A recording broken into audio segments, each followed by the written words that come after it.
Hello everyone and welcome to another episode of the McGonagall Boxing Podcast. It's good to be back on YouTube. Obviously, I've been spending some time away trying to really push the Spotify and the Anchor apps, but I'm going to be back on YouTube a lot, regularly, again, weekly, so I'm excited about that. Thank you for staying tuned and listening. I want to get straight down to it.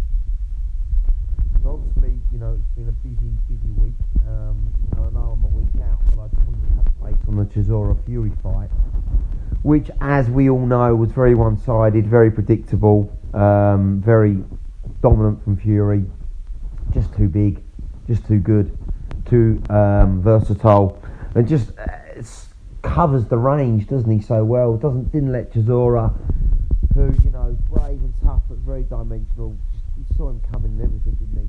And, I don't want to disrespect Chisora, who's been a fantastic servant, and Tyson alluded to this, to British boxing, but, Tyson was in third gear, wasn't he? I mean, he could have knocked, I think, Chisora out within 6 rounds, had he had the intensity, despite that he had against Wilder, of course. But, he knew he could sort of play with Chisora.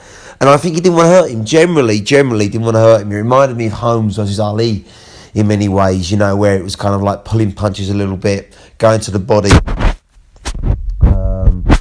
backing off a little bit when Chisora was on the ropes. And, Don Charles, I'll be honest with you, I don't rate Don Charles. And people go, how can you say that? But Chisora's best work for me was under Hay Caldwell. He's ferocious. And I saw him fight Price. I saw him fight, goodness, the name eludes me. It was a decent European fighter and completely pole-axed in round 2.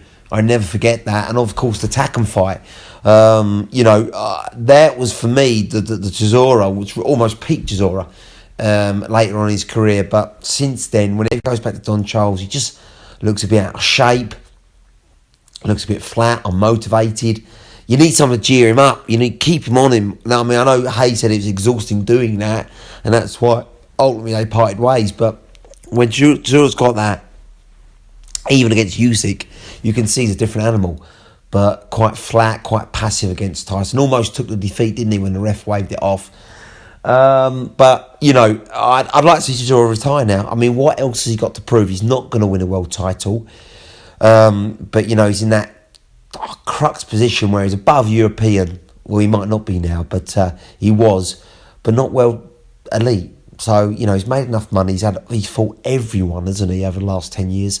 Just retire. I don't want to see him being a stepping stone or getting knocked out badly. I don't want him fighting the top guys anymore.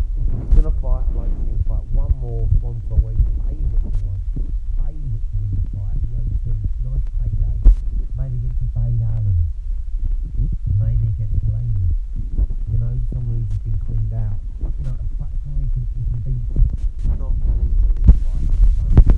Wilder. I mean, that's suicide. Don't put him with any young gun or up-and-comers. I don't want to see him fight Joe Joyce or any of these. Get him out of there. Let him retire on his own terms now. I don't want to see him badly hurt at 38. As for Fury, we know where it all goes now. All roads to lead to Usyk. When's it going to happen? I reckon probably April, May, June. Probably the summer, isn't it? I think summer, blockbuster, Wembley. But, obviously, Saudi Arabia, their money's going to talk as well. So it's one of them two venues. It's not going to happen in America. I don't think they can put enough money up. And obviously, it's a European battle as well. So it's either Wembley or it's Abu Dhabi, Dubai. One of the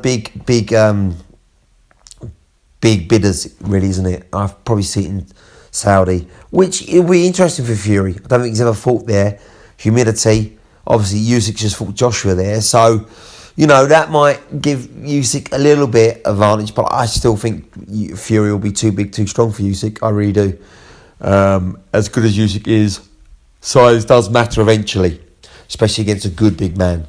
But and for another podcast, that's ultimately what's going to happen. It was good to see Joe Joyce getting in the mix post-fight, wasn't it? Very interesting banter between the three of them, obviously led by Fury, really ripping Usyk. But I think ultimately it's all good staged, good-willed. I don't think they hate one another. But Joyce obviously wants that shot, and I think he's got a real opportunity. But I think he's going to wait his turn. Ultimately, it's going to be Usyk Fury, and Joyce will fight the winner. So I think Joyce needs to stay busy. He needs to, and not a dangerous fight, but a decent test. Someone on the vein of Takam. To keep him busy, keep his eye in. I know he's full Takam, so I'm not saying he fights Takam again, but that kind of a level fighter, is not going to cause him fits and starts, but get a few rounds, get his eye in. That would be perfect. Maybe a Hunter, who's just, declined as far as I'm concerned. And when he comes to cruiserweight, it's all excitement, but now he's too inactive, doesn't have enough firepower.